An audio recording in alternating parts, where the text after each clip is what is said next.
જેના મુખમાં વડવાળાનું નામ હોય ને એને જગતમાં ક્યાંય સંસ્કાર શીખડાવવાનું જગતમાં છે જ નહીં. તમને જયારે આંખમાં ક્યારેક ઠેસ વાગે, આવડો આવે ત્યારે તમારી કુળદેવી તમને યાદ આવતી હોય, ક્યારેક વિટંબણા જયારે લગીરભાઈ આપણા જીવનમાં શરૂ થાય અને ત્યારે તમને તમારો વડવાળો દેવ યાદ આવતો હોય તો એનો મતલબ તો એવો છે કે સંસ્કાર. અરે છોડો, મેં આજ બપોરે કીધું હતું કે હું તમે કોણ છીએ સાહેબ? સનાતન ધર્મ આખું ગામ મારી સામે ઉભા બધા આવી ગયા.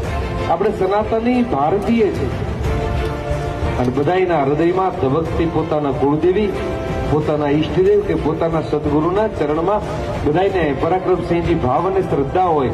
પણ અહીંયા તો એટલી શ્રદ્ધા અમારે છે આજ વર્તમાન સમયમાં કળિયુગમાં કે કોઈ એનો સાધુડો આવે ને અને એમ કે આ દીકરો કોનો છે તો દીકરો મારો છે તો એક કામ કરીને દીકરો મંદિરમાં મૂકી દે તો કાંઈ વાંધો નહીં બાપુ, મારો છે પણ તમે લેતા જાઓ, તમે જ દીધો છે.